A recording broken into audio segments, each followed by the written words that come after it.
it's Christina with the Sisyphean Journal. Unfortunately, when I lost my software, which I can't afford to replace, I lost the ability to record a video on my camera while I'm recording video. But this is a case where Elon Musk responds to a young woman who survived an abortion. So I want to listen to what she has to say. I want to listen to what he has to say. And I've already listened to this morning. So I'm sharing my thoughts with you, and I would like you to share your thoughts with me. Like Donald Trump and like yourself, I think, I am the survivor of an assassination attempt. Well, nobody's gotten close enough to shoot a bullet yet. Okay. Well, like Donald Trump then. There's a couple people that have tried to get close, but they were arrested before they got close. Good. Yeah. That's good. But in my case, my parents hired a hitman, otherwise known as an abortionist doctor, to try to kill me when I was in the womb. Wow. But he was terrible at his job, and I survived, and I'm here. Okay. And this is a lot more common than you think it is. I'll provide a link below to the Abortion Survivors Network. And there are basically 3 kinds of abortion survivors. Well, I can say 4 kinds of abortion survivors. The first kind they are inducing a post-viability abortion, either knowingly or unknowingly, because sometimes they just suck so much at estimating the gestational age. It's like, oh yeah, it looks like about 12 weeks and the baby's 32 weeks. So they're the post-viability abortions where the baby is expelled alive during the abortion process and is not wrapped in a towel and left to die, but is provided with appropriate care. The second kind is those later abortions where the abortion will be started. They'll put the laminaria in. They'll start to dilate the woman's cervix. So the abortion has been started, but she'll change her mind. She'll have the laminaria removed, and she'll continue the pregnancy. And often it does end earlier than it otherwise would have because the cervix has been messed with. Then there's the pre-viability abortions where they just fail to get the fetus, or there's twins, they get one and they leave the surviving baby in there. And those babies continue to gestate for a while. They also are very frequently born prematurely because of injuries to them and or injuries to the mother's uterus during the abortion attempt. Sometimes the babies are born missing a limb or missing a piece of their scalp or otherwise injured. And then the 4th kind of abortion survivor are when the women take the first dose of the abortion pill abortion, the RU486 abortion. They'll take the first dose, they'll regret taking that dose, and they'll go through and have abortion pill reversal. So there's 4 kinds of abortion survivors. This young woman does not tell us which kind of abortion survivor she is, but I'm very glad she's here. But if you ever wonder what a fetus would think about abortion, here it is. She was the target of the abortion, and I think she has a right to have an opinion about it.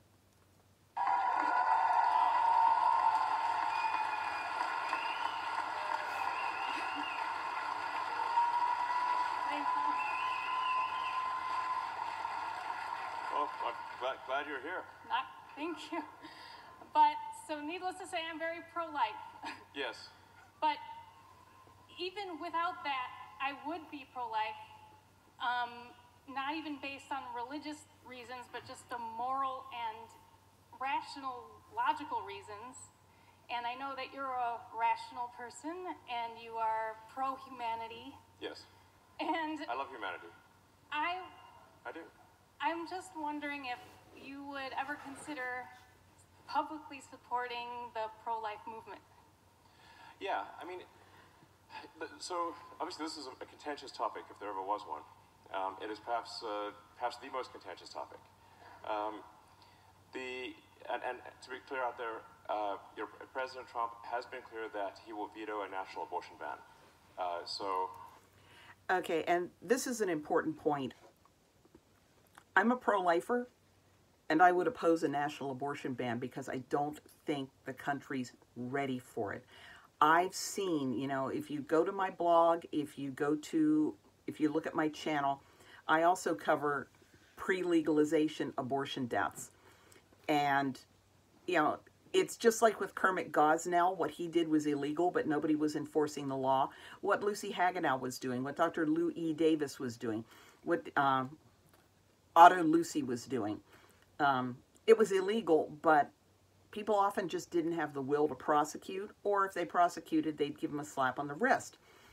So how much the abortion law actually impacts what happens depends 100% on the authorities that are overseeing it. It depends on regulatory agencies. It depends on prosecutors. It depends on police. It depends on judges. It depends on juries. So if we have a culture that still is like, but abortion is a right, you're really going to have a hard time doing anything but getting the pro-abortion people to ramp up the game. And we're seeing that they're doing it. They are working. They've done the, I'll provide a link below about operational preparation of the environment to put out the narrative that anti-abortion laws cost women's lives. And you'll see the ridiculous extent to which they'll stretch that. I mean, Kamala Harris was like, women will bleed in the parking lot, as if a law against abortion makes it illegal to give a woman a transfusion. And people going, well, if the baby dies in the womb, then she's going to have to just carry it in her body, even if she dies. Heartbeat bill, hello? Heartbeat bills don't apply to dead babies. If the baby dies naturally or dies because of an accident or even dies because the woman underwent an abortion someplace and the baby's dead, but it's not expelled, or it is expelled, as in the case of Amber Thurman, there's nothing in these laws that say you can't treat that woman. But the abortion lobby wants you to think that those laws prohibit treating the women because they're either trying to get women killed, or they're definitely putting it in place that when ordinary garden variety malpractice happens, they'll blame it on the law instead of blaming it on the garden variety malpractice. So a nationwide abortion ban is just going to get them to double down on getting their dead women, because they need dead women to hang around Donald Trump's neck to say, look, the nationwide abortion ban, it killed all these women. You know, even though it wasn't an abortion law that caused Amber Thurman's death. From what Live Action did some research, that was kind of a questionable hospital that she went to. And any doctor who thought that that heartbeat bill would have applied after she'd already flushed her fetuses down the hospital, she comes in and the ultrasound just finds a little possible retained tissue, not twin fetuses with beating hearts, not even dead twin fetuses, just possible retained tissue. Any doctor who's so stupid that he honestly thinks, oh, I'll go to jail if I... No. And the American Association of Pro-Life OBGYNs have pointed out that in Texas, doctors are legally performing abortions and saying that it's life of the mother abortion, and nobody's prosecuting them for it. So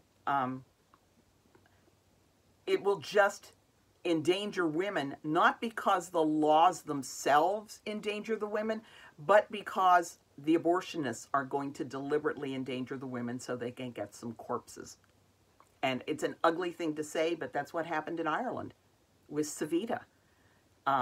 You know, an abortion is not the thing you want to do if she's in the middle of a miscarriage and she's got an infection. If she's got a raging infection, you're reaching in there with forceps, you're going to scratch her uterus, you're going to get that infection straight into her bloodstream.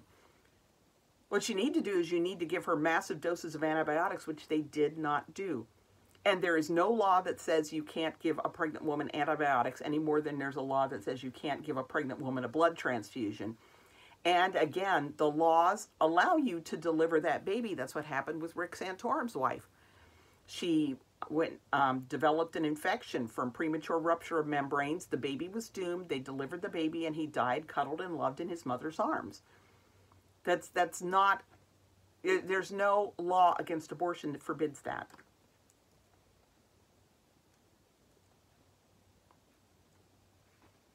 Come on, Elon.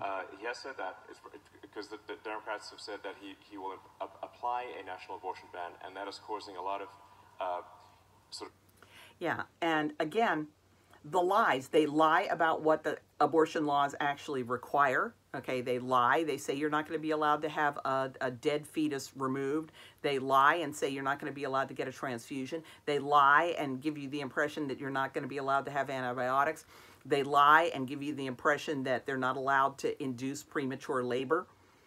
And now they lie trying to tell you that Donald Trump is pushing for a nationwide abortion ban. He's not.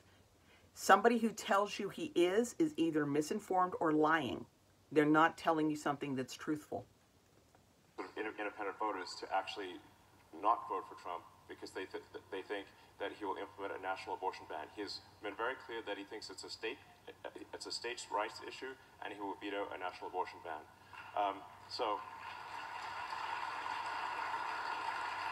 Now, you know, there is no answer to this question that will not offend some number of people.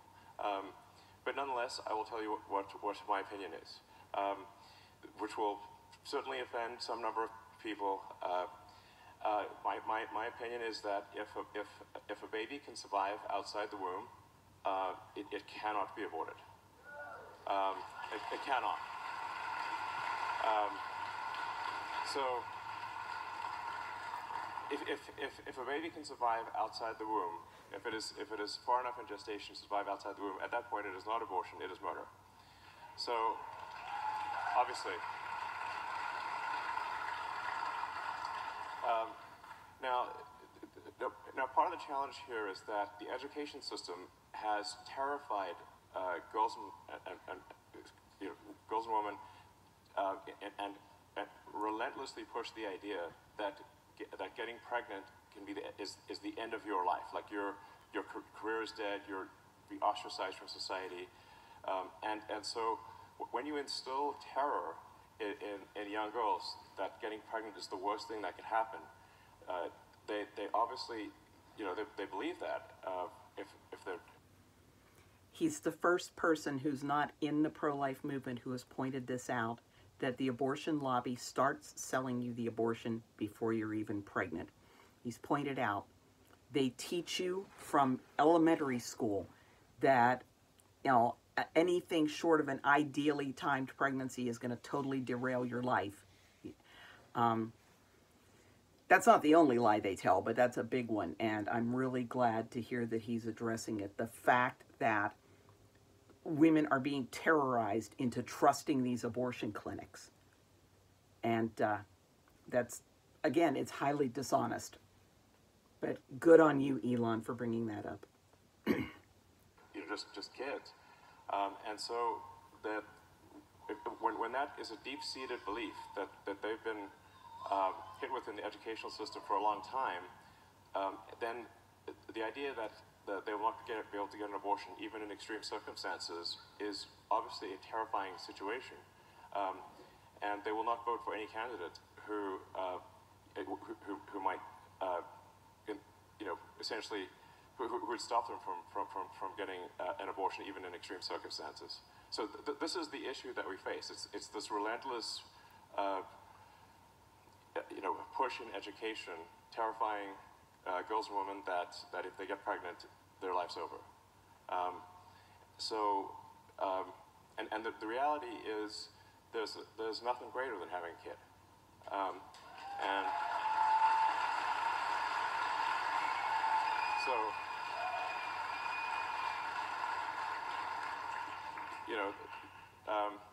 I get more joy in my life for my kids than anything else, and that's generally true of all humans. In fact, if that is how we evolved. It is a very natural thing that you will love your children. And this is something that even the pro-abortion people are very, very aware of, and that's why they fight against the idea of adoption, because they'll flat out say by the time she has that baby, she's not going to want to hand that baby off to somebody else to care for, because they recognize that once that baby's born, she's going to love that baby. It's not going to be an unwanted baby. And that's one of the big lies that the pro-abortion movement tells the general public, is that the babies that are being aborted because they're unwanted. No, they're being aborted because their mothers are scared, and their mothers feel isolated, and their mothers feel like they have no support. And the Planned Parenthood Conference on Abortion in 1955, I'll provide a link below, Mary Calderon, who was medical director of Planned Parenthood Federation of America at the time of the conference, said that the studies they did in Scandinavia, where if a woman requested an abortion, she sat down with a counselor who talked about, well, what's happening in your life that you're thinking an abortion is your solution, and found that if the woman's assured that people will be supportive of her and be there for her, she will spontaneously reject abortion. And this is something that, the pro-life centers find all the time. You just show her the ultrasound, and 8 out of 10 women who were abortion-minded, who were ready to go in and have an abortion, will change their minds once they see the baby, once they link to it. It's not that they don't love the baby. It's not that they don't want the baby. It's that they are scared. And I think terrifying people into doing something that benefits you financially and politically is just a despicable thing to do. But I think I consider the abortion lobby to be not the best people. So in fact, having a child will make you happier than anything else in your life ever.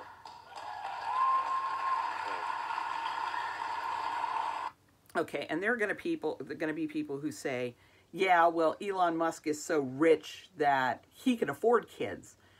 Well, I was once one of those poor women who need an abortion, and let me tell you, that was not kind, to be told that if you're poor, that fine, we'll just leave you hanging. There's an abortion clinic up the street. Be grateful. I got the support I needed, and I'll provide a link below to that story. The idea that if the woman is in a difficult circumstance, you just, well, sucks to be you, here's some abortion pills. I think that's really cruel. I think that's really cruel. That is depriving them of the chance of mothering babies that they would be perfectly ready to love, perfectly ready to raise and embrace and nurture if they weren't terrified out of it and if they weren't abandoned into aborting. Abortion is really about abandoning women, not supporting them.